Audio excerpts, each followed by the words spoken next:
Hello, you wonderful people, and welcome to another episode of Super-Fanta-Fi. This being a show where we talk about TV shows of the supernatural, fantasy, and or science fictional genre. For today's episode, I'm going to talk about the latest episode of Charmed. A lot of really interesting things went down in this episode, so let's break it down. Well, first and foremost, let's start off with everything on Maggie's side of things. Obviously, it's Jordan's 26th birthday, or at least it's approaching that, so obviously Maggie's a little worried, so she wants to stick around, because for a second I did forget about the whole, alright, Jordan's family's cursed thing. And Mel was trying to make her feel better, be like, oh, we can get out of here, because the fact of the matter is, it's only going to be like 2 hours. The fact is, Parker attacking might have been the one thing that, now that you prevented it, it's going to be okay. But then suddenly, Maggie has a vision, which I also think is kind of interesting. Once again, it's like, it's still kind of, because at first it seemed like, I guess, to get a more focused and precise vision, she needs to touch an object, but I guess because of her relationship with Jordan, it was enough to just, because she was just there, she wasn't near him or touching anything necessarily connected to him, yet she had a vision about him. So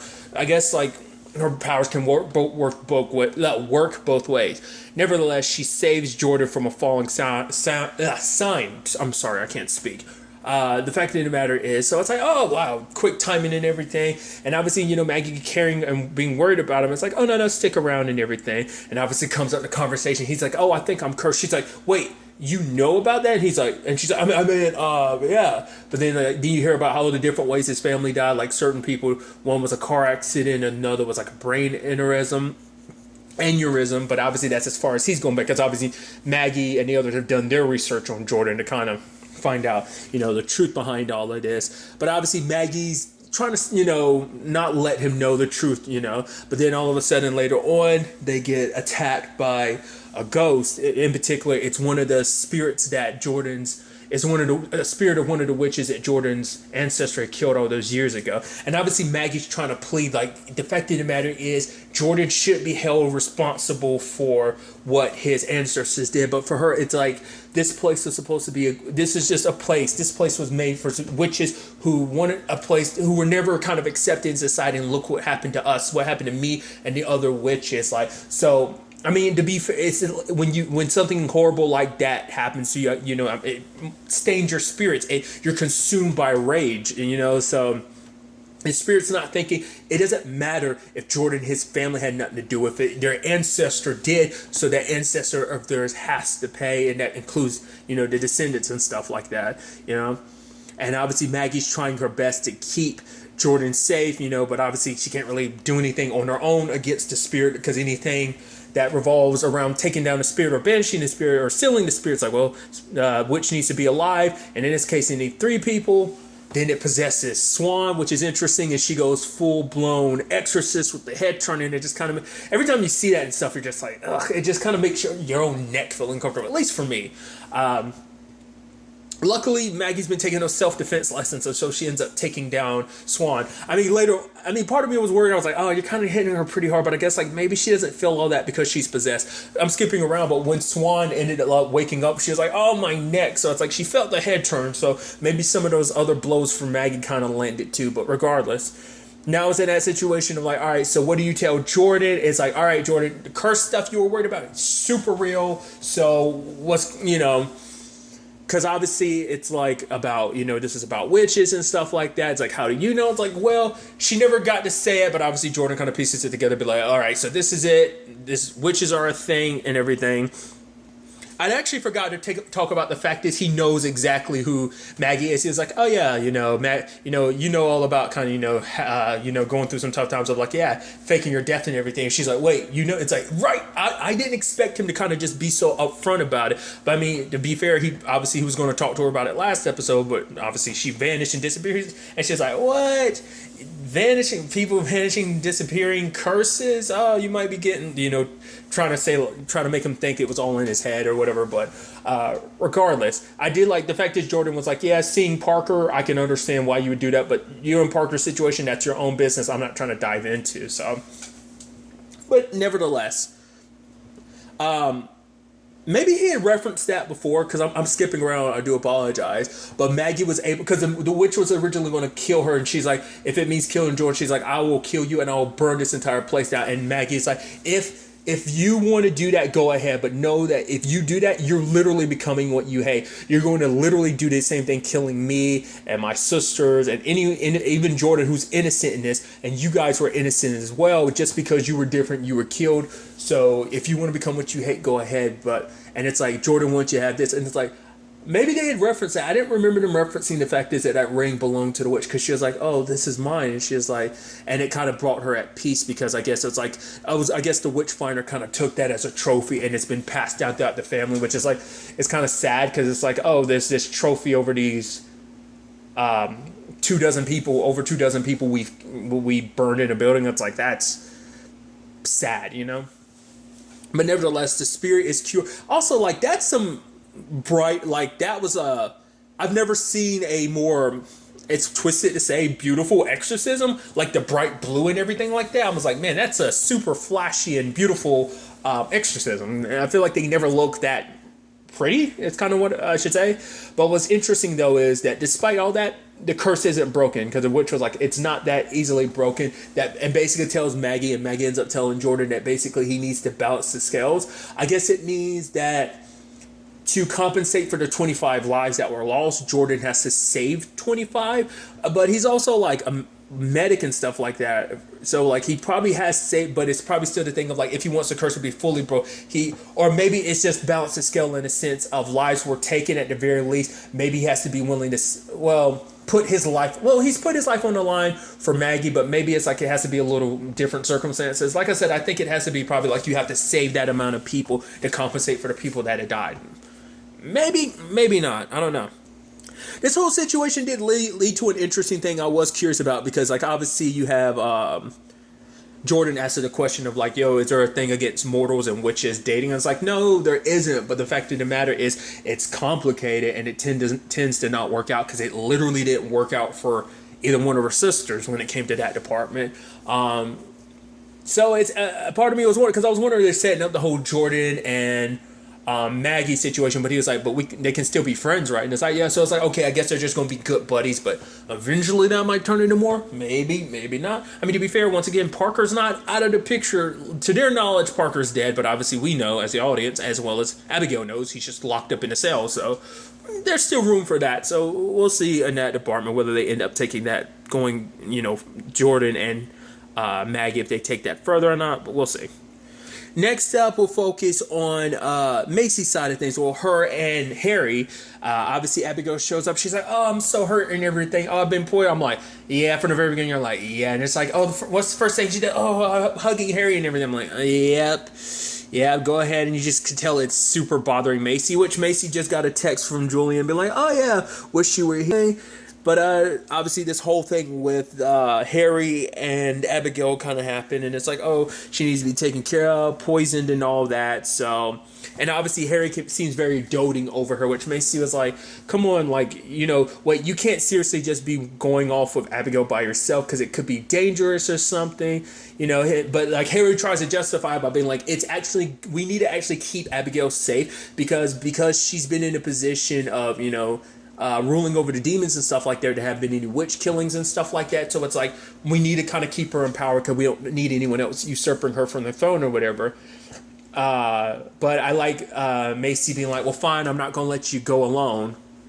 We need to kind of sit together in that regard. And I love Harry being like, it's always, before it was, it was me kind of protecting you, and it's like, now look at how things have changed. And she's like, well, we look out for each other. And I was like, oh, that's super sweet. But yeah, obviously, you could tell it's kind of part of Abigail's game, because she's just so laissez-faire on the chair and just being like,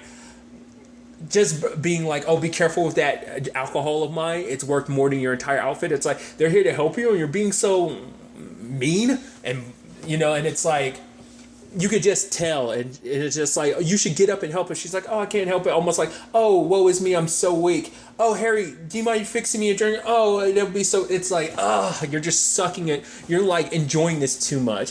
But then like, Macy goes off and finds, like, the fact is that Abigail had already made the antidote in advance. So it's like, okay, of course, she didn't get attacked. She poisoned herself all for this purpose. And even Macy confronts her at first, and it's like, oh, the fact that you did this, all this for Harry's attention is because you know Harry's a good guy and that he would help and everything. Almost being like, what makes you think it would kind of work out? You're a demon, and he's a good guy. And she's like, well, what do you? She's like, opposites attract, because for her it's like, I see Harry as a good guy and I accept him for him. But what about you? And she didn't necessarily say Macy, but she was insinuating by being like, I don't want him to be I'm fine with him being the good man that he is. I don't want him to be, maybe more darker, insinuating obviously the whole, like, her need to kind of like Harry's more darker side with his dark lighter.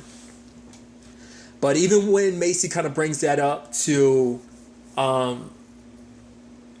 Harry, there's still that thing of like, she's like, wait, you care about her, but and that's the thing, like, because she brings up the fact is that she saw Harry kissing Abigail, and it's that whole thing of like, she's just using you and manipulating you. There should be proof of that. The fact is that she would go above and beyond like this. It's just the fact that she's using you because you're a good man. But it kind of makes Harry conflicted, I'm sure, because it's like, despite that, the fact of the matter is that means there is something there. Because for him, it probably felt like maybe it was just that moment, but the fact is she's kind of making excuses to keep seeing me. Maybe there's something there, but it's still the whole thing of like, well, you're a white lighter, she's a demon. Even he had brought that up later on, but she's like, I'm a half demon, I'm also a half witch, and that half witch side, you bring out the good in me, and and she's like, screw your dark lighter side, because with you, I see you as whole. Because her situation is a little different too, because she was actually inside of Harry's head. And for Harry, it's like, you saw a darker side. You saw this side of me. You see my darker side, and you still accept the good nature side of me. Sadly, Macy saw my bad side, and that's kind of all she seems to kind of want, sadly, for him. And I think in his mind, that's kind of potentially how he ends up seeing that. But regardless, when it was all said and done, you see Harry kind of see, that those text messages from Julian from Macy. And then he just kind of like, oh, well, I'm going to go out. And she's like, well, you're not going to go check on Abigail again. But for Harry, and I like that of like, I'll kind of look after myself and you kind of look after yourself. He's getting a little snippy with her because he was like, basically, let's cut the pretenses. You know exactly how I feel about you. And so basically, I'll kind of like, you should be with whoever to your heart's content. Essentially, it's because Harry, it's like upset because it's like, at least she likes me for me. The fact is, you would choose my dark lighter over me despite knowing how I feel about you. You've kind of avoided it, and all this, because it's a complicated thing of Macy is jealous without admitting she's jealous, but it's a whole complicated thing of like, she might be jealous about the whole Harry thing because Harry's so important to her because of the dynamic of just he's always been there for her, and she has a thing for him, but she has a thing for his darker half. So it's a complicated situation on that front. So I don't know if there's necessarily an easy solution to what is essentially a love square. Not even a love triangle, a love square. But obviously Macy ends up texting, Julian back like, you still want company, and she's using the teleport and she's going to go to him. So she ends up pressing a button, so it seems like she's going to go, and it seemed like Harry was leaving to go be with Abigail. So it's just like, it seems like it's kind of working in Abigail's favor. Now the thing is she purely doing this because she does like Harry, or is it because Harry's going to serve a bigger purpose to whatever it is that she's got planned and what she's going to do? I kind of lean towards it might be a combination of the two. We'll ultimately have to wait and see on that front, but it's kind of sad to see that kind of like breakdown between them like that, And then finally, on the other side of things is Mel and Ray's side of things, which is interesting because obviously they're still trying to track down the person that Ray sold all the stuff to, because obviously those people are potentially connected to this whole Darklighter situation. But regardless, they end up setting up the deals and stuff like that, because I love at Jordan's party and everything, Ray sneaking out trying to get a drink, which is also weird. At one point in time you see him kind of talking to this young lady at the bar, and it's gotta be weird seeing your dad. It seemed like he's almost flirting with someone. It's just gotta be weird and disgusting kind of in its own way. But nevertheless, the whole deal situation, it's like, sadly, Mel has to go by herself with her dad, and obviously they're having this sit down and everything. And I love at one point he's just like, "So how's your love life?" And she's like, "No, we're literally not about to have that conversation. Fact of the matter is, we gotta wait for these people." It's like the meeting was set for 11 days. Like, yeah, it's almost time. So how is your love life? And he's like, "Well, like it's none of your in business, but the fact of the matter is, it's over." And he's like, "Oh, what was it?" And he tried to remember her name, and she's like, "It was Nico."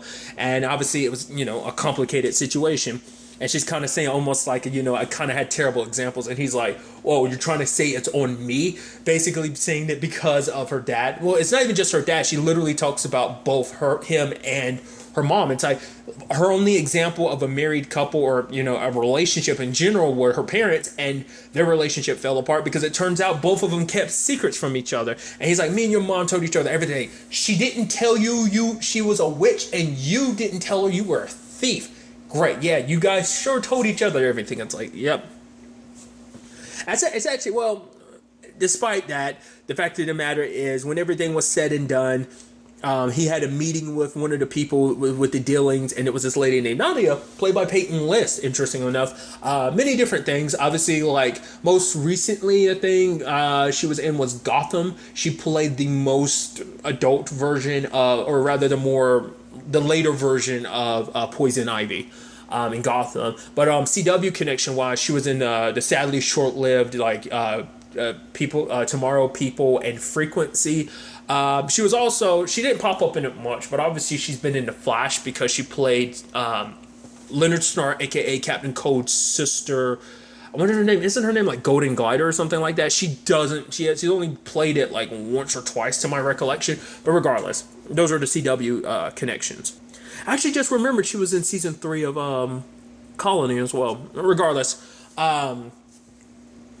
she seems to be one of the people he's making this deal with. He's handing over this thing that they're like, "Oh yeah, cool." But what was interesting though is apparently there was a tracker in it. They never brought this up conversation wise, but it's like I don't think, I mean, not unless she did, but I wouldn't assume that Mel put like a regular tracker. I would have assumed it was a magic tracker. And obviously, well, to be fair, whoever it is taking these things know that they're magical stuff. So obviously they probably put 2 and 2 together to be like, oh. So it seemed like the device was able to find like the magic tracker, because like I said, I'm assuming it was a magic tracker, but it's like they didn't bring it up like, oh my, the fact that like that device must have told them there was a magic tracker or something. But it's like they didn't, because it's like, well, they've got all these magic artifacts from Ray anyway, so then of course they'd already know about Matt, so whatever the case may be. Things kind of gotten ugly for Ray if he hadn't, he stole, I didn't recognize at first the little vial he stole. I didn't realize that was the black amber until like later on. But I mean, it makes sense in the grand scheme of things. The fact is that Mel was able to heat up the gun. I mean, she is able to kind of, manipulate stuff on a molecular level, but I guess it still just didn't kind of like register in my brain she'd be able to do something like that. Like, I guess you heat up the molecules, or rather the matter of like objects and stuff, whatever the case may be. Like, I didn't know she could use her ability like that, but I guess, kind of makes sense. I mean, it shows you just like how far you could definitely see her ability being pushed, but regardless. Sadly, people making, that Ray had made these dealings with ended up getting away, but luckily they were able to kind of, well, for one, Ray had noticed they had markings on her hands, which I'm like, okay, they must be like some form of organization or something. To what extent, I don't know. At first I was like, are they supposed to be like a different group of, like a specific group of witches or something is what that was, but it's like they didn't use magic at the time, so not unless there are witches that have lost magic for whatever reason, probably not. It's probably just maybe they're an organization of, not necessarily, well, it could be either they are like modern day witch hunters because they've been referenced, but they've never actually really popped up except for a little bit last season.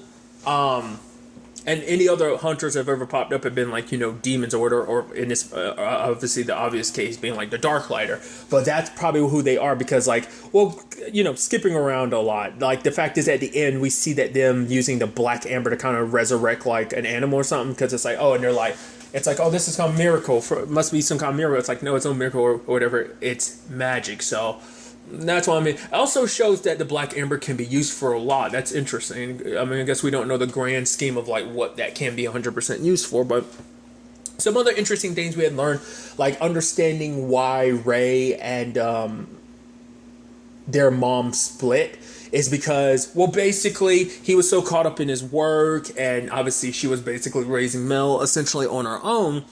But then, like, things kind of took a surprise because, obviously she was lonely, found comfort with someone else, and then Maggie came along, and it's like, but then Mel was like, oh, you've always kind of known about Maggie. And he was like, yeah. But it became harder and harder to stay in a relationship knowing that his wife's heart belonged to someone else. And it just, for him, he kind of spiraled. He started kind of, for him, it's like, I did some stuff I wasn't proud of, kind of saying he strayed and cheated as well. But it is a thing of just kind of, it got harder and harder to want to stay around knowing that the woman that you love didn't feel the same way about you. That that even while she's with you, her heart belonged to someone else. That being Mel and that being Macy and Maggie's dad. And I'm sure just, once again, it's just that thing of like, and once you kind of step away, you kind of find it hard to kind of come back just because you're like, I've made so many mistakes. How can I really make up for it?